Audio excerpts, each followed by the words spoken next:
우리가 생각해 보고자 하는 것은 좋은 소식이 말하고 있는 의미들에 대해서 생각해 보려고 합니다. 한글을 가지고 우리가 여러 가지 지금 여러 번 말씀을 듣고 있는데, 오늘은 좋은 소식이 담아내고 있는 의미들, 왜 바울이 이 말을 했을까 하는 부분들을 좀 생각해 보려고 해요. 좋은 소식, 굿뉴스라고 하죠. 좋은 소식을, 이 소식에 담아내고 있는 내용들 속에서 첫 번째 여러분과 함께 살펴볼 것은, 이 좋은 소식을 받은 자로서 우리는 우리의 삶을 어떻게 살아내야 될까 하는 부분을 첫 번째 말씀을 드릴 것이고, 두 번째로는 이 좋은 소식이 어떤 소식인가 하는 구체적인 내용들에 대해서 말씀을 전할 것입니다. 첫 번째 내용을 먼저 살펴봅시다. 다시 한번 로마서 10장 15절 말씀은, 보내심을 받지 않았으면 어찌 전파리요. 여러분, 성경을 읽을 때 한 구절 한 구절, 한 단어 한 단어의 의미들을 좀 묵상하면서 읽는 습관들을 기르는 것이 중요합니다. 하나님 말씀을 그냥 가볍게 생각하지 마시고, 가볍게 생각하는 여러분들이 하찮게 여긴다는 말 아니에요. 아니지만 그 의미가 무엇인지를 좀 생각해 보려고 애쓰는 마음들을 가지고 성경을 읽고 하나님 말씀을 들어야 돼요. 그래야 여러분에게 하나님께서 말씀하십니다. 아무것도 듣지 않으려는 자세, 또 아무것도 알고 싶어 하지 않는 자세를 가지고 하나님 말씀을 들으면 내게 아무 유익이 없습니다. 그것만큼 시간 아까운 것은 없습니다. 하나님께서 우리 가운데 로마서에 대해서 살펴보고, 또한 여러분이 배우는 목적은 이 말씀 속에서 하나님이 말하고자 하는 의도를 여러분이 알고, 내게 주시는 말씀이 이 의미 속에서 무엇인가를 인식하고, 그래서 내 삶을 어떻게 살라는 것인가, 어떻게 하는 것이 내 믿음의 삶인가 하는 부분과, 그리스도인은 누구인가, 어떻게 그리스도인이 되는가 하는 전체적인 모든 내용들을 담아내고 있습니다. 여러분, 이 본문을 좀 생각해 보도록 합시다. 보내심을 받지 않았으면 어찌 전파리요. 우리가 앞서 살펴봤던 것처럼 누군가 사람이 믿었다는 것은, 또 부른다는 것, 그리스도를 부른다는 것은 믿었기 때문이고, 믿었기 때문에 믿은 사람은 들었기 때문입니다. 들었다는 것은 누군가 보내심 받아서 전했다는 것입니다. 그럼 전했다는 것은 그냥 전한 것이 아니라 보내심을 받지 않았으면 어찌 전파리요. 보내심을 받은 자들이 있기 때문에 전파된 것이에요. 그럼 보내셨다. 누가 보내신 것입니까? 하나님이 보내신 것이에요. 무엇을? 좋은 소식을 전하도록 하나님이 보내신 것이에요. 여기서 우리가 알 수 있는 것은 무엇입니까? 하나님께서는 좋은 소식을 전하기를 원하신다는 사실이에요. 하나님께서 사람들이 좋은 소식을 듣기 원하신다는 것이에요. 많은 사람들이 좋은 소식을 받았으면 하는 것이에요. 알았으면 하는 것이에요. 그래서 보내시는 것이 사람들을. 그럼 여기서 우리가 알게 되는 것이 하나님의 마음입니다. 하나님께서는 모든 사람들이 구원에 이르기 원하십니다. 하나님께 오라 말씀하십니다. 사람들은 오지 않고 또한 들으려 하지 않지요. 우리가 하나님을 가까이 할 때 하나님께 우리를 가까이 하십니다. 하나님을 찾을 때 하나님께서는 우리가 찾아주십니다. 우리 하나님 가까이 하며 내게 보내주시는구나 하는 사실을 인식합시다. 여러분, 저와 여러분들은 누군가 하나님으로부터 보내심을 받은 사람들이 우리 가운데 복음을 전했기 때문에 내가 그리스도인이 된 것입니다. 하나님이 나를 위해서 보내셨다는 것이 누군가를. 그러니까 누군가에게 보내심 받은 자들이 끊임없이 복음을 선포하고 가르치는 일들을 행하도록 하시는 것이에요. 나를 위해 그렇게 하시는 것이에요. 여러분, 이 부분이 제가 여기서 전파하다라는 단어가 헬라어 성경에서 여기 쓰인 것과 다른 곳에 쓰인 것을 비교할 때, 여기서 쓰인 단어는 전달하는 자에 대한 초점이 맞췄다고 말씀드렸습니다. 즉, 전달하는 자가 선포하는 것, 공포하는 것이 무엇을? 복음을. 그래서 설교자로서 부르심 받은 자들에 대한 얘기입니다. 두 번째로는 무슨 말입니까?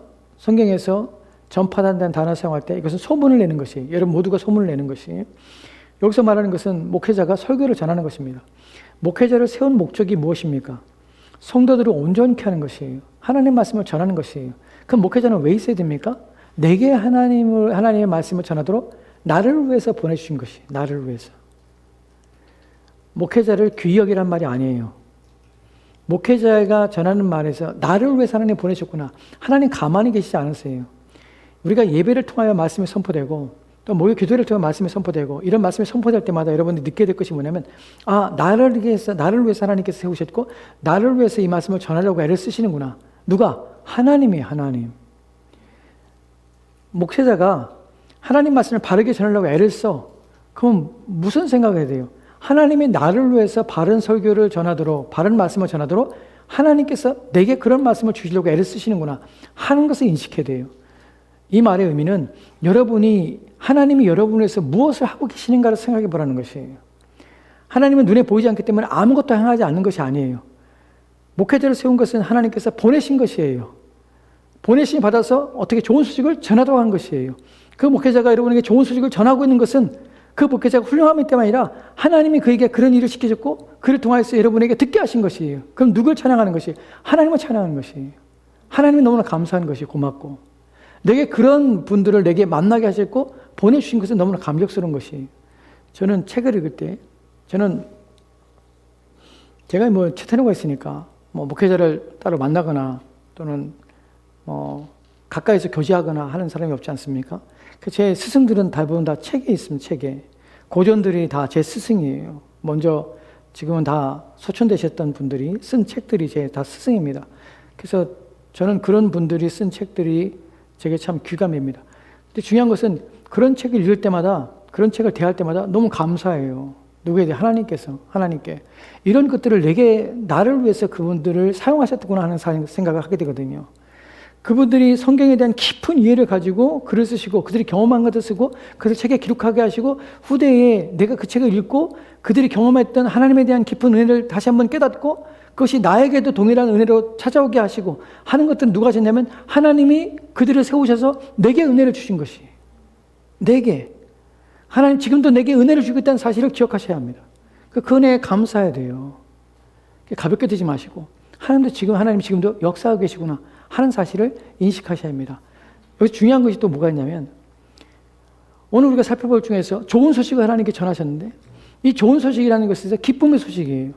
근데 이 기쁨의 소식이 여러분에게 끊임없이 기쁨의 소식이 되고 있냐는 것이에요. 여러분 이 기쁨의 소식을 전파한다 할 때 한 번이 아니에요. 지속적으로 반복적으로 이 복음이 선포되게 하신다고요. 근데 문제는 뭐냐면 이 기쁨의 소식이 지속적으로 내게 기쁨이 되고 있는가 하는 문제가 내가 고민의 문제예요. 여러분이 복음을 들은 적이 있어요. 복음을 듣고 감격한 적이 있어요. 기뻐했던 적이 있어요. 근데 이 말에서 어폐가 있는 것이 뭐냐면 기뻐했던 적이 있다는 사실은 여러분의 슬픔이 되는 것이 즐거웠던 적이 있다는 것은 여러분의 슬픔이 돼야 돼요. 지금은 아니라는 것이에요. 이것이 여러분의 슬픔이라는 사실을 인식하십니까? 끊임없이 복음이 내게 기쁨이 돼야 돼요.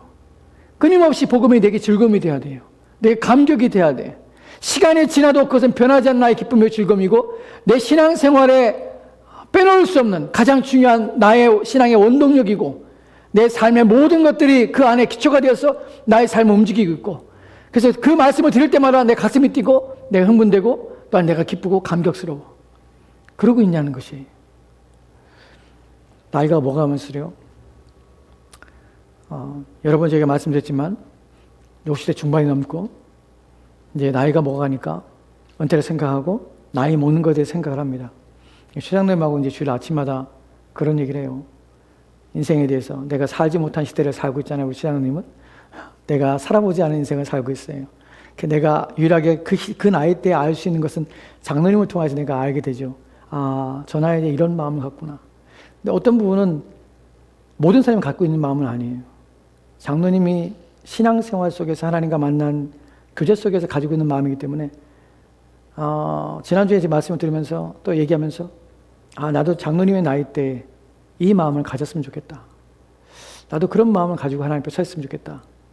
나도 이 나이가 들었을 때 이런 신앙과 이런 마음을 가지고 하나님을 대했으면 좋겠다. 라는 생각이 들게 되었습니다.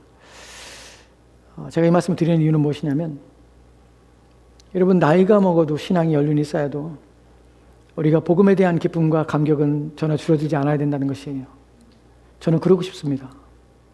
제가 10년이 지나고 20년이 지나도 주님을 향한 나의 마음이 변하지 않았으면 좋겠어요. 난 여전히 열정적이고 여전히 복음의 소리를 들으면 여전히 가슴이 뛰는 사람이 있으면 좋겠어요. 여전히 성경 읽을 때 눈물을 흘렸으면 좋겠고 여전히 성경 읽을 때 가슴이 복받쳐 오르고 하나님 은혜를 생각할 때마다 눈물이 핑핑 도는 그런 상태가 내 마음이 됐으면 좋겠어요. 여러분 신앙이 깊어지면 깊어질수록 그러면 여러분이 냉랭해지면 안 됩니다. 여러분 메마른 심령이 되면 안 됩니다. 그것은 하나님이 없는 신앙이에요. 그리스도가 중심이 되고 그리스도와 연합된 신앙은 결코 메마르지 않습니다. 왜냐하면 생명의 샘이신 그분이 우리 가운데 계시기 때문에 결코 마를 수가 없어요. 마르지 않는 샘이 내 마음에 있는가 하는 부분에 있어 우리는 고민하고 기도해야 됩니다. 내가 나이가 먹어갈수록 나는 점점점 마르지 않는 샘이 내 안에서 샘솟는 삶을 살게 도와주십시오 하는 것도 여러분에 있어야 돼요. 성경 읽을 때 이런 사람들 때문에 내가 감격이 되는 사람도 있습니다. 이 말씀에서 제가 사실은 이 말씀을 드리는 이유가 뭐냐면 좋은 소식을 전하는 자리에 할 때 바울이 좋은 소식이라는 말을 이미 앞서서 말했어요. 근데 한번 반복하는 것이에요. 왜 그런가 하는 부분을 설명하기 위해서 지금 이 얘기를 드리는 것이에요. 왜 또다시 이 말을 하는가 하는 부분에서 지금 말씀드린 것처럼 시간이 지나도 또한 세월이 지나도 기쁜 소식은 여전히 기쁜 소식이 된다는 사실이에요. 바울은 지금 로마서 1장 16절과 17절 말씀에 이렇게 말씀하고 있습니다. 로마서 1장 16절 17절 말씀이에요. 같이 들어갑시다. 시작. 내가 복음을 부끄러워하지 아니하노니 이 복음은 모든 믿는 자에게 구원을 주시는 하나님의 능력이 됨이라. 먼저는 유대인에게요 그리고 헬라인에게로다. 복음에는 하나님의 의가 나타나서 믿음으로 믿음에 이르게 하나니 기록된 바 오직 의인은 믿음으로 말미암아 사리라 함과 같으니라. 아멘. 내가 복음을 부끄러워하지 않으니 이 복음은 모든 믿는 자에게 구원을 주시는 하나님의 능력이 됨이라. 이 복음은 기쁜 소식이라. 이미 로마서 1장에서 이 말을 전제하고 시작하고 있어요. 이 말씀을 전하고 있어요. 근데 10장에 가서 다시 한번 바울이 기쁜 소식, 좋은 소식이라는 표현을 쓰면서 다시 한번 이것을 강조하고 있는 것이 이유는 무엇입니까? 유대인들의 상태를 보니까 이 기쁜 소식이 누군가에게는 전혀 기쁘지 않은 소식으로 여전히 닫혀진 가운데 있고 여전히 가려진 가운데 있는 자들의 상태가 너희들의 상태가 되지 않기 위하여 이 기쁨의 소식이 너희들의 것이 되기 원하여 바울은 다시 한번 반복하고 있습니다. 좋은 소식이라는 표현을 다시 한번 쓰는 것이에요. 이 좋은 소식은 세월이 지나도 바뀌지 않습니다. 여러분이 듣는 복음은 세월이 지나도 여러분의 가슴을 뛰고 여러분의 기쁨을 주는 소식이 됩니다. 이것이 첫 번째 우리가 생각할 부분이에요. 여러분 성경에는 과부된 지 주님 오실 때 과부됐지만 84세까지 성전에서 주님 오실 날을 고대하며 성전을 섬기던 여자가 있었습니다. 그 사람에 대해서 누가복음 2장에 보면은 36절 37절 말씀이 이렇게 기록되어 있습니다. 같이 들어갑시다. 시작. 또 아셀 지파 바누엘의 딸 안나라 하는 선지자가 있어 나이가 매우 많았더라. 그가 결혼한 후 7해 동안 남편과 함께 살다가 과부가 되고 84세가 되었더라. 이 사람이 성전을 떠나지 아니하고 죄하러 금식하며 기도함으로 섬기더니 아멘. 84세가 되었습니다. 근데 이 사람이 뭐하고 있습니까? 결혼한 후에 7해 동안 남편을 살았어요. 그리고 7해 지난 후에 과부가 된 것이 84세가 되었어요. 근데 이 사람은 과부가 되고 나서 84세가 되었더라. 이 사람 어떻게 합니까? 이 사람이 성전을 떠나지 않고 죄하러 금식하며 기도함으로 섬기더니 84세가 됐는데도요. 죄하러 금식하며 또한 주님을 섬기며 있습니다. 하나님을 섬기며 예배하는 삶을 살고 있습니다. 84세가 돼도 변하지 않는 마음, 84세가 돼도 하나님을 향한 마음, 그 마음을 품고 있냐는 것이에요. 여러분은 그런 마음을 가지고 살고 있냐는 것이에요. 복음이 여러분을 그렇게 만들고 있냐는 부분입니다. 마틴 루이즈 목사님이 그의 말년에 돌아가시 전에 그가 병이 들었을 때에 가족들이 그를 위해서 기도했죠. 목사님이 병이 낫기를 위해서 기도했습니다. 그 목사님이 자기를 위해 기도하는 가족들에게 이렇게 말했어요. 나의 병을 위해서 낫기 위해 기도하지 말라. 나는 하나님께 가기를 더 원한다. 기도하지 말라. 난 죽게 가길 원한다. 그 기도를 말렸다고 그래요. 그리고 의사가 날로 쇠약해지는 목사님을 볼 때마다 안쓰러워하고 가족들이 안쓰러워할 때 목사님이 그렇게 말했어요. 내 겉사람은 날마다 쇠퇴하고 낡아지지만 나의 속사람은 날로 새로워지고 있다. 어디에 나옵니까? 고린도후서 4장 16절 말씀에 이렇게 기록되어 있죠. 고린도후서 4장 16절 말씀으로 들어갈까요? 같이 들어갑시다. 시작. 그러므로 우리가 낙심하지 아니하노니 우리의 겉사람은 낡아지나 우리의 속사람은 날로 새로워지도다. 아멘. 나이가 먹으면 먹을수록 낙심하는 사람이 있습니다. 나이가 먹으면 먹을수록 점점 더 쇠약해지고 마음 또한 쇠약해지고 힘들어하고 괴로워하는 사람이 있습니다. 근데 그렇지 않은 사람이 있어요. 그러므로 우리가 낙심하지 않으니 우리의 겉사람은 낡아지나 우리의 속사람은 날로 새로워진다. 우리가 그래요. 우리가. 누가 그럽니까? 모든 사람이 그런 것이 아니에요. 그리스도 안에 있는 사람이 그래요. 그리스도 안에 있으면 겉사람은 낡아지지만 속사람은 날마다 새로워지고 있습니다. 여러분 새로워지고 있습니까? 여러분이 기도할 질문이 그것이에요. 하나님, 내 평생에 나는 점점 이제 앞으로 낡아질 것입니다. 사실은 누가 그러더라고요. 50 넘어가면은 50이 아니죠. 40, 30대부터예요. 30대가 인생의 성장의 절정기예요. 30대부터 이제 쇠퇴하기 시작이죠. 실제적으로 육체적으로 말하면 20대부터 늙어지기 시작하죠.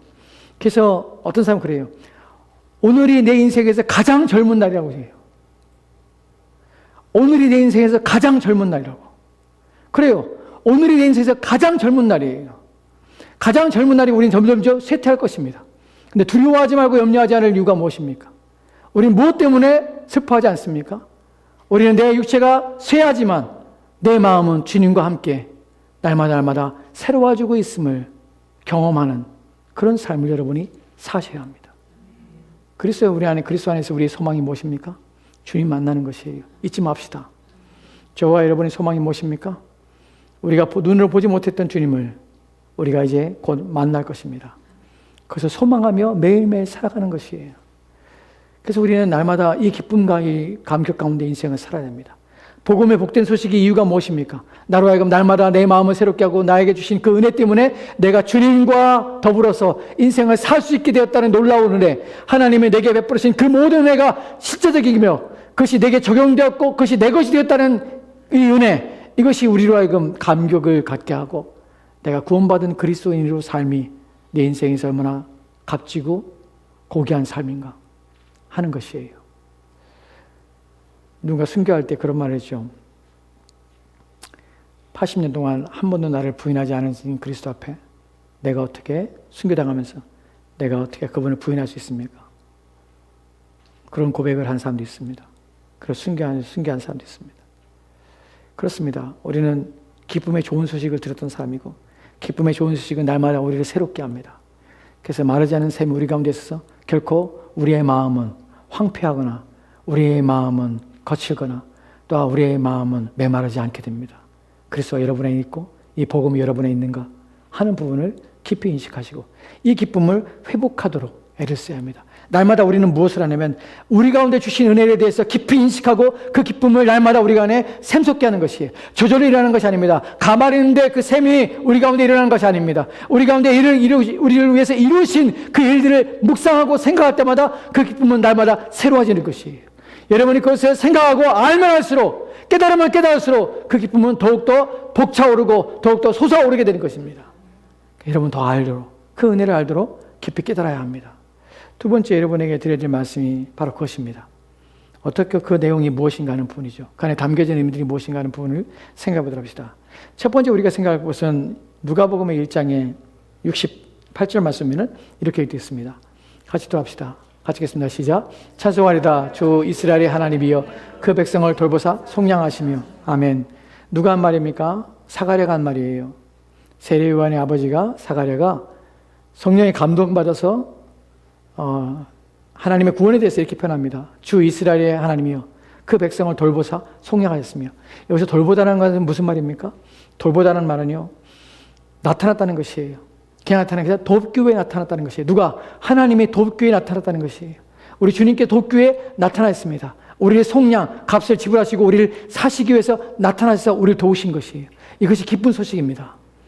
이 기쁜 소식에 또한 고린도후서 5장 19절 말씀에 이렇게 읽겠습니다. 같이 또 합시다. 같이 읽겠습니다. 시작. 또 하나님께서 그리스도 안에서 계시사 세상을 자기와 화목하게 하시며 그들의 죄를 그들에게 돌리지 아니하시고 화목하게 하는 말씀을 우리에게 부탁하셨느니라. 아멘. 첫 번째 하나님이 도쿄에 나타났습니다. 여러분 그것이 기쁜 소식입니다. 주님이 오신 것이 기쁜 소식입니다. 날마다 생각합시다. 그리스도께서 왜 오셨는가? 오셔서 나타나신 이유가 무엇인가? 도쿄에 오셨고 나를 구원하시기 위해서 값을 지불하고 나를 사시기 위해서 오셨구나 하는 것을 생각합시다. 그것이 얼마나 우리 가운데 우리의 인생을 활기있게 하고 삶에 대해 목적을 주고 의미를 주고 또 우리가 살아갈 이유를 주고 또한 우리로 하여금 담대하게 우리 인생을 살 수 있는 힘을 그 말씀이 우리 가운데 주고 있다는 사실을 기억합시다.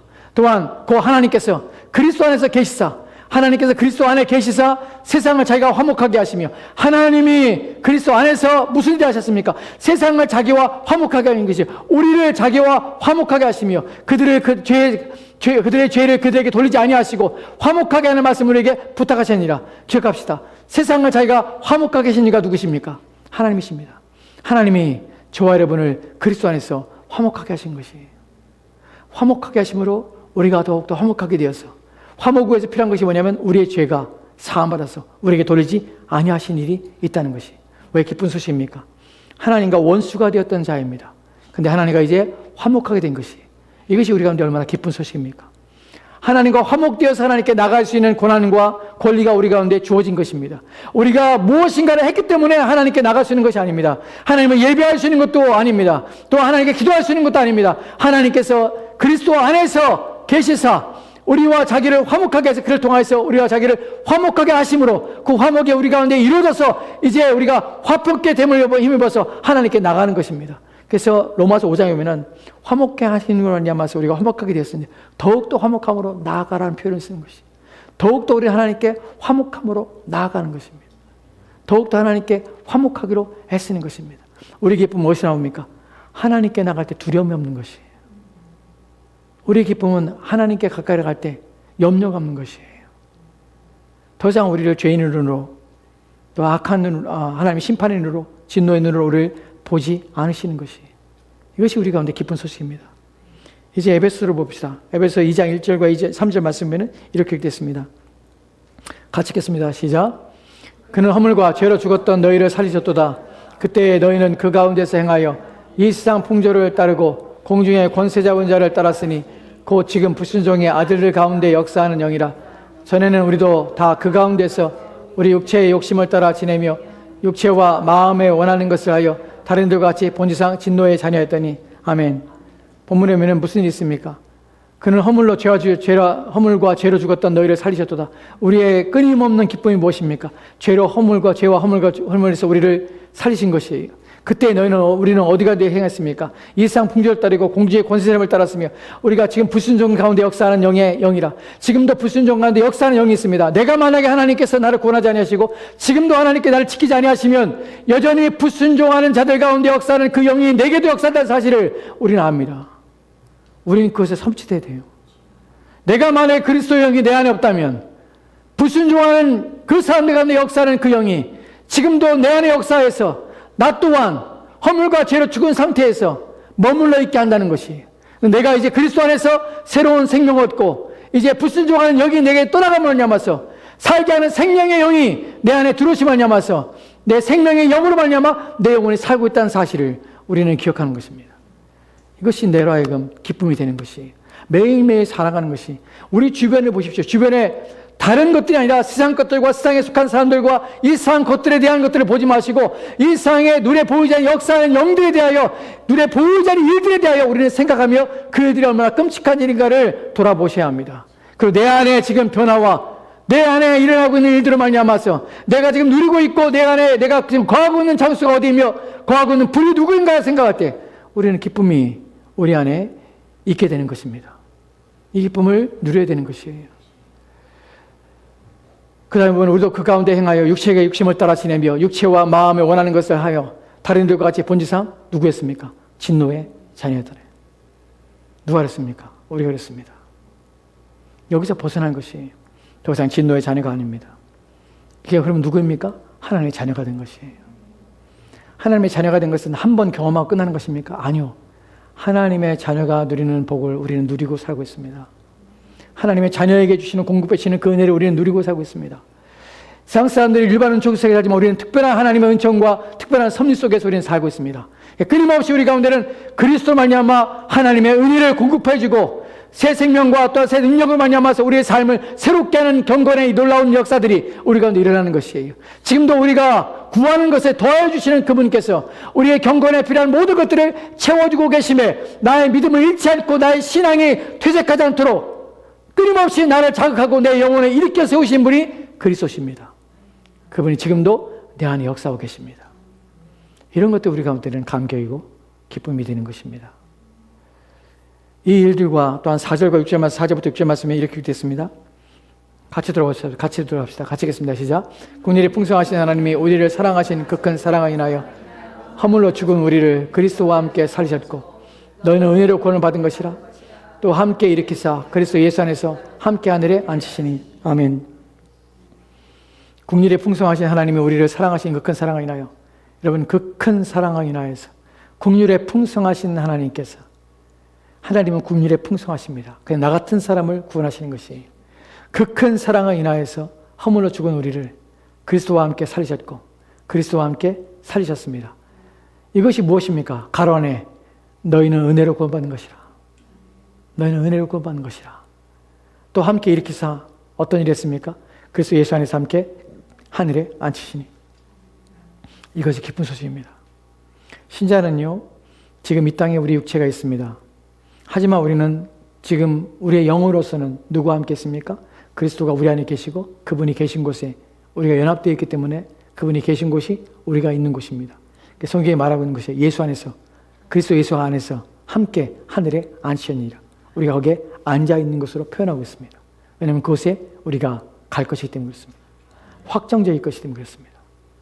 또한 성령 안에서 우리는 그곳에 이미 있는 것입니다. 누가 그렇습니까? 그리스도 예수 안에 있는 자들이. 저와 여러분이 그런 대우를 받고 있고 저와 여러분이 그런 상태에 있다는 사실이 얼마나 놀라운 것입니까? 7절 말씀에는 이렇게 있습니다. 7절 같이 돌아갑시다. 시작. 이는 그리스도 예수 안에서 우리에게 자비하심으로써 그 은혜의 지극히 풍성함을 오는 여러 세대에 나타내려 하심이라. 아멘. 왜 그렇게 하셨습니까? 이는 그리스도 예수 안에서 우리에게 자비하심으로써 그 은혜의 지극히 풍성한, 은혜의 지극히 풍성이라는 말에서 지극히란 말이 무슨 말인지 아십니까? 이것은 측량할 수 없다는 말이에요.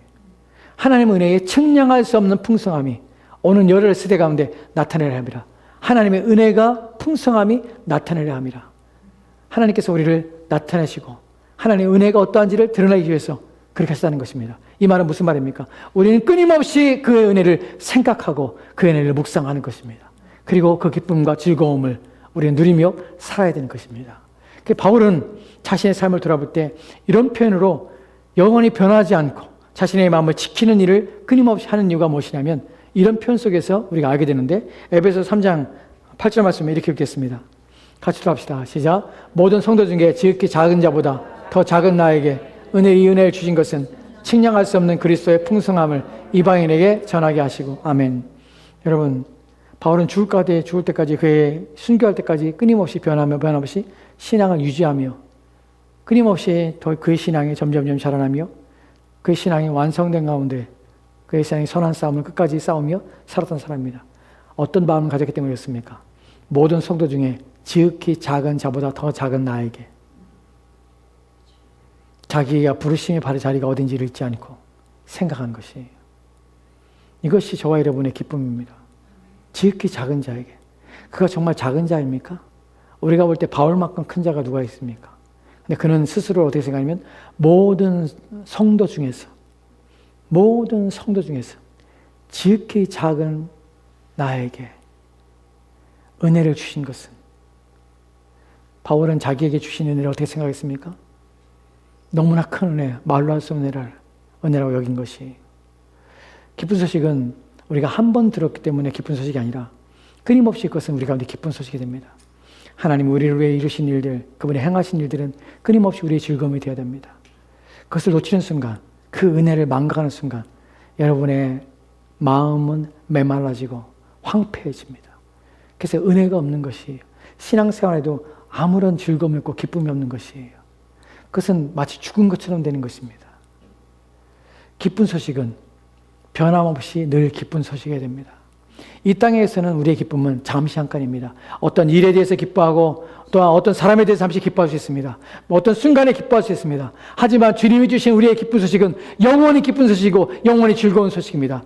왜 그렇습니까? 아십니까? 구원의 감격이 구원받은 사람의 마음을 사로잡고 구원받은 사람은 끊임없이 자기의 구원에 대해서 늘 생각하기 때문에 그렇습니다. 그 구원은 한 번이 아니라 지속적으로 끊임없이 내 안에 역사하고 나는 그 구원을 이루어가는 과정에 있기 때문에 그 구원은, 기쁨은 결코 식지 않게 되는 것이에요. 여러분, 계시록에 보면은 새 노래를 부른다는 표현이 있습니다. 새 노래를 부르는데 누구만 부르냐면 어린 양의 피로써 깨끗하게 된 사람들만 새 노래를 부릅니다. 새 노래는 제목이 뭐냐면 어린 양이에요. 죽임당하신 어린 양. 그것은 구원에 대한 노래입니다. 이 구원에 대한 노래는 우리가 영원히 부를 노래입니다. 우리 하나님을 찬양할 것입니다. 무엇에 대해요? 우리 구원에 대해 찬양할 것입니다. 왜냐하면 그것은 영원히 우리가 부를 노래이며 영원히 감사해야 될 내용이기 때문에 그렇습니다. 복음이 여러분의 가슴을 뛰게 하시고 그 복음에 대해서 여러분이 그 복음의 이해를 하시고 그 복음이 어떤 의미를 주시고 내게 주신 은혜가 무엇인지를 늘 생각하시고 묵상하시고 그 여러분의 믿음과 여러분의 신앙이 식지 않도록 끊임없이 자신의 마음을 지키며 그래야 여러분의 영혼이 여러분 날이 갈수록 여러분의 영혼들은 날마다 새로워지도록 온 힘을 기울여 사는 저와 여러분이 되어야 됩니다. 같이 기도하도록 합시다.